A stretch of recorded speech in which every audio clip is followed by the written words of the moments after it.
Hi hello welcome back to my channel Himara medicine vlogs అండి. Please subscribe my channel. కొత్త ప్లేస్కి వచ్చాకైతే పండగ కోసం కొన్ని సరుకులు కావాలని అయితే వచ్చాము మేము. డార్చులాలో ఉన్నప్పుడు మామాజీ దుకాణం ఎలాగైతే అయిందో ఇక్కడ ఈ అంకుల్ వాళ్ళ అంగడికి ఎక్కువగా వెళ్ళడం అయితే స్టార్ట్ చేశాను అనమాట. వేరే వేరే చోట తీసుకునే కంటే అన్ని ఐటమ్స్ ఒకరి దగ్గర తీసుకుంటూ ఉన్నామంటే మనకు వాళ్ళు కొంచెం పరిచయం అయిపోతారు, కొంచెం ఇబ్బంది అనిపించదు. ఇక్కడ వచ్చేసి పూజకు సంబంధించిన సామాన్లు అయితే తీసుకున్నాను. మేము వెళ్ళేలోపే చాలా లేట్ అయిపోయింది. అప్పటికే 8:30 అలా అవుతుండే అనమాట. ఇంకా ఫాస్ట్గా సామాన్లన్నీ తీసుకొని వచ్చేసాము. పిల్లల్ని అయితే తీసుకెళ్ళలేదు, ఎందుకంటే మళ్ళీ లేట్ అయిపోతుంది ఎందుకులే అనేసి కింద అక్క వాళ్ళు ఉన్నారు కదా, వాళ్ళు చూసుకుంటారని అక్కకు చెప్పి వెళ్ళామన్నమాట. సో పూజ ఐటమ్స్ అయితే ఇవి ఎక్కువగా అయితే అవైలబుల్గా లేవు, అప్పటికే కొన్ని అయిపోయాయి అన్నమాట. స్టాక్ అయితే కొంచెం తక్కువగా ఉండే. నాకు దొరికిన ఐటమ్స్ అయితే నేను తీసుకొచ్చాను. ఎక్కడికైనా మార్కెట్కి వెళ్ళొచ్చాక మా పిల్లలు చేసే ఫస్ట్ పని అనమాట ఇది. ఏం తెచ్చావు అన్నట్లు. వీళ్ళే కాదులేండి, వీళ్ళంత ఉన్నప్పుడు మనం కూడా అంతే. నేనైతే ప్రతి సోమవారం అయితే మా ఊర్లో సంత జరిగేది. ఆ సంతలో అవి తీసుకురా అని మా అమ్మకి చెప్తూ ఉండేదాన్ని అనమాట. అవన్నీ ఓల్డ్ మెమరీస్. ఇక్కడైతే నేను ఎర్లీ మార్నింగ్ లేచాను అనమాట పూజ కోసం, ఫాస్ట్గా చేసుకుందామని. కాకపోతే నేను అనుకున్నట్లు ఎప్పుడూ జరగదు. ఏ వర్క్ లేనప్పుడు టైం ఎంత స్లోగా వెళ్తుందో వర్క్ ఉన్నప్పుడు టైం అంతే ఫాస్ట్గా వెళ్తుంది. నేను ఇక్కడ బయట అయితే చూపించాను అనమాట కొంచెము. ఇంకా లోపలికి వచ్చాక ఇక మా వారైతే తన పని మీద వెళ్ళడానికి రెడీ అవుతున్నారు. ఇక్కడైతే దోమలు చాలా ఎక్కువగా ఉన్నాయి. దోమతెర లేకుండా అస్సలు పడుకోలేము. ఆ దోమల్ని ఇంటి నుంచి తరమడానికి రకరకాల అస్త్రాలు అయితే మా ఇంట్లో ఉన్నాయన్నమాట. మోర్టిన్, దోమల బ్యాట్, దస్కదం ఇట్లాంటివన్నీ తీసుకొచ్చి పెట్టామన్నమాట. ఎన్ని అస్త్రాలు ఉన్నా వాటి ముందు ఇవన్నీ జూజువి. ఎందుకంటే మనం ఇమ్యూనిటీ కోసం వ్యాక్సిన్స్, ఇంకా విటమిన్స్ గల ఫ్రూట్స్ ఇలాంటివన్నీ తింటూ ఉన్నాం కదా.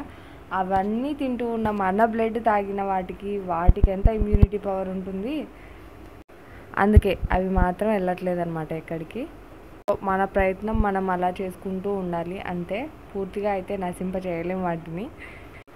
ఇలా నేనైతే ఇంకా క్లీనింగ్ అయితే స్టార్ట్ చేశాను. ముందైతే జాడు, పోచా ఇవి అయిపోతే మనకు కొంచెం పూజ కోసం ప్రిపరేషన్ చేసుకోవాల్సినవి కొన్ని ఉంటాయి కదా, అవి చేసుకుందాం అనేసి నేను ఇక్కడైతే క్లీనింగ్ చేస్తున్నాను. ఈ రామనవమికి అయితే మాకు ఒక ప్లస్ పాయింట్ అయితే జరిగిందనమాట. మా వారు మళ్ళీ తిరిగి ఆఫీస్కి వెళ్ళడము ప్లస్ పూజ రెండు ఒకే రోజు జరిగాయి. అంటే తీసుకున్న సెలవు అయిపోవడం ఈరోజే అనమాట. ఫ్యామిలీ షిఫ్ట్ చేశాక నాకు చిన్న డౌట్ ఉండేదన్నమాట. అంటే కొత్త ప్లేస్ కదా, అలవాటు అయిపోయేంత వరకు నిద్ర సరిగా పట్టదేమో అని. అంటే కొందరికి ఉంటుంది కదా కొత్త ప్లేస్లలో నిద్ర సరిగా రాదు అని.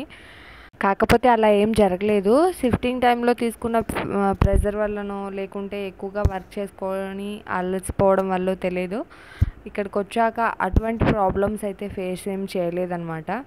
ఇంటి ఫీలింగ్ అయితే అనిపించింది. ఇక్కడ నేనైతే బయట చూపిస్తున్నాను. మాకు కిచెన్ బయట వైపు ఉందన్నమాట. నైటే మొత్తం కిచెన్ని క్లీన్ చేసుకున్నాను. ఇక్కడైతే ఎటువంటి కబోర్డ్స్ అయితే లేవు, అన్నీ ఇలా కిచెన్ కౌంటర్ మీదనే పెట్టుకోవాల్సింది వస్తుంది. మాకు గవర్నమెంట్ క్వార్టర్స్ దొరికేంత వరకు మేము ఇలా సివిల్లోనే ఉండాల్సింది వస్తుంది అనమాట. సో అలా జరుగుతూ ఉంది. కాలం గడపాలి, మరి తప్పదు. ఇన్ని రోజులు అక్కడ గవర్నమెంట్ క్వార్టర్స్లో ఉండి ఇక్కడ సివిల్లో ఉండడం, అడ్జస్ట్ అవ్వడం చాలా ఇబ్బందిగా అనిపిస్తుంది అనమాట అందరికీ కూడా.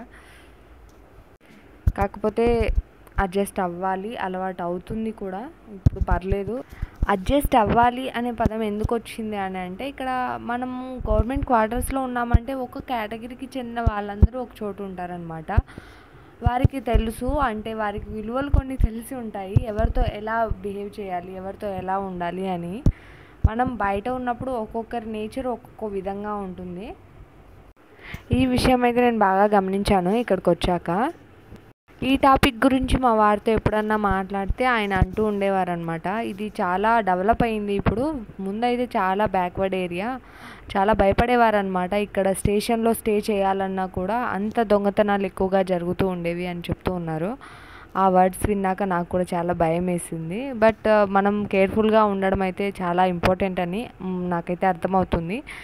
ఓకే, మార్కెట్ నుంచి పూజ కోసం అయితే ఇక్కడ నేను అన్ని మట్టి పాత్రలు అయితే తీసుకొచ్చాను అనమాట. ఇంకా వాటిని అలా వాటర్లో ఉంచేసాను. ఇక పూజ కోసం ఇక్కడ వడపప్పు పానకం అయితే సిద్ధం చేసి పెట్టాను అనమాట అలాగా. సో మా వారికి ఇంకా డ్యూటీ టైం అయితే అవుతుంది కదా, అందుకోసం నేను బ్రేక్ఫాస్ట్ ఫాస్ట్గా చేసేసాను. ఆ రోజు బ్రేక్ఫాస్ట్ వచ్చేసి ఇడ్లీ, సాంబార్, చట్నీ. సో ఎప్పట్లాగే ఈసారి కూడా మా వారైతే పూజకు లేరు, మేమే చేసుకోవాల్సింది వచ్చింది. ఇక వారికి లేట్ అయిపోతుంది కదా, అందుకనేసి వారి టైమింగ్స్కి వారు వెళ్ళిపోవడమే మంచిది. మ్యాక్సిమం ట్రై చేస్తాను ఉన్నప్పుడే అయిపోవడానికి. కాకపోతే పిల్లలు అంతా ఎర్లీ మార్నింగ్ లేయడం కొంచెం ఇబ్బందిగా ఫీల్ అవుతారు కదా, అందుకనేసి సరే ఇలా జరిగేది అలా జరుగుతుందని వారు వెళ్ళాక మేము ఇలా చేసుకుంటున్నాము. వాళ్ళకి కూడా వాళ్ళ ఆఫీస్లో ఉంటుంది పూజ.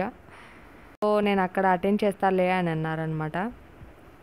ఇక్కడైతే మేము ఇంకా అంతా అయిపోయిందనమాట. స్నానాలంతా చేసుకొని ఇక్కడ పూజ కోసం రెడీ అవుతున్నాము.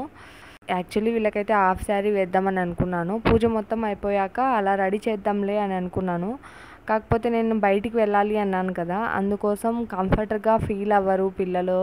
ఇక్కడ కొంచెం ఎండలు ఎక్కువగా ఉన్నాయి కదా, అందుకనేసి కంఫర్టబుల్గా ఉండే డ్రెస్లు వేయాల్సి వచ్చిందనమాట. తర్వాత ఇప్పుడైతే ఈ డ్రెస్సెస్లో ఉన్నారు. సో నేను కూడా ఫస్ట్ శారీ వేర్ చేద్దాం అనుకున్నాను. ఇంకా మళ్ళీ పూజకి లేట్ అవుతుందనేసి ఫాస్ట్గా అలాగా అయిపోతుంది.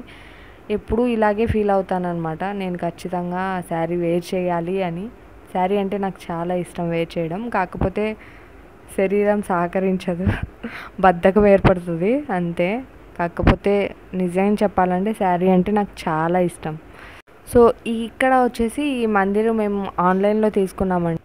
ఫస్ట్ మా దగ్గర ఉన్న మందిర్ చాలా పెద్దగా చాలా బాగా ఉండేదన్నమాట. ఇటువంటి పూజా టైంలో ఇవన్నీ పెట్టుకోవడానికంటే పూజా సామాన్లన్నీ మందిరంలోనే వచ్చేవి. అది మేము అక్కడే వదిలేసి రావాల్సింది వచ్చింది, ఎందుకంటే అక్కడ బాగా ఫిట్ అయిపోయిందనమాట గోడలకి. సో అక్కడికి వచ్చేవాళ్ళు యూజ్ చేసుకుంటారులే అన్నట్లు అక్కడే పెట్టి వచ్చాము. ఇక్కడికి వచ్చాక ఈ మందిరం అయితే తీసుకున్నాను. మందిరం అయితే నాకు చాలా బాగా నచ్చింది. కాకపోతే ఎక్కువ స్పేషియస్గా లేదు, పర్లేదు, ఉన్న స్వామివారిని అలా పూజించుకుంటాను అనేసి ఇంకా మందిరం అయితే పైన గోడకైతే ఫిట్ చేశాను. కాకపోతే ఇటువంటి అకేషన్స్లో కింద పెట్టుకొని పూజ చేసుకోవడం మంచిది కదా అని అనిపించింది, చిన్నగా ఉన్నా పర్లేదు అని. సో ఈ మందిర్ కోసం నేను ఒక 2 క్లాత్స్ అయితే రెడీ చేశానండి. అవి మన ఛానల్లో షార్ట్ అయితే అప్లోడ్ చేశాను నేను. ఒకవేళ ఇంట్రెస్ట్ ఉంటే ప్లీజ్ చెక్ చేయండి. రామనవమి అనేది ఊరి దగ్గర ఉంటే చాలా బాగా సెలబ్రేట్ చేసేవాళ్ళమండి. ఎందుకంటే ఒక గుడి ఉంటుంది కదా, అక్కడ కళ్యాణం చేస్తారు కాబట్టి ఆ కళ్యాణం చూసి చాలా బాగా హ్యాపీగా ఫీల్ అయ్యేది. ఇలా ఇక్కడైతే మాకు తోచిన విధంగా మాకు తెలిసిన పద్ధతులతో పూజ చేయాల్సింది వస్తుంది. అక్కడ ఉన్నప్పుడైతే చాలా బాగా ఖచ్చితంగా అక్కడికే వెళ్ళేవాళ్ళం అనమాట, ఊరి దగ్గరికి. అందరూ బంధువులతో ఇల్లంతా కలకలలాడిపోతూ, ఇంకా బయట అలా దుకాణాలు పెట్టి ఉంటారు కదా, అంత బాగా సెలబ్రేట్ చేసుకునే వాళ్ళము. కాకపోతే ఇప్పుడు ఇలా చేసుకోవాల్సి వస్తుంది. ఇంకా నేను ఇక్కడ వీళ్ళకు ప్రసాదం అయితే ఇస్తున్నాను. పూజ అంటేనే వీళ్ళకు ప్రసాదం కావాలన్నమాట ముందు. ఇలా ఇక్కడికి చెప్పాను కదా మేము ఒక చోటికి వెళ్ళాలి అనేసి, అక్కడికైతే వచ్చేసాము. భోజనాలు అయితే జరుగుతూ ఉన్నాయి. ఇలా ఎంత బాగా అనిపించింది కదా, డీసెంట్గా అనిపించింది అనమాట ఇలా స్ట్రైట్గా కూర్చొని భోజనం చేయడము. ఇంకా తిరిగి అయితే ఇంటికి వచ్చాము. సో ఇదండి మాకు కొత్త ప్లేస్లో మేము జరుపుకున్న రామనవమి ఎలా జరిగింది అనేది మీరు చూసారు కదా. వీడియో నచ్చితే లైక్ చేయండి, షేర్ చేయండి, సబ్స్క్రైబ్ చేసుకోండి మన ఛానల్ని. వీడియో ఎలా అనిపించింది కామెంట్ చేయడం మర్చిపోకండి. Okay, bye.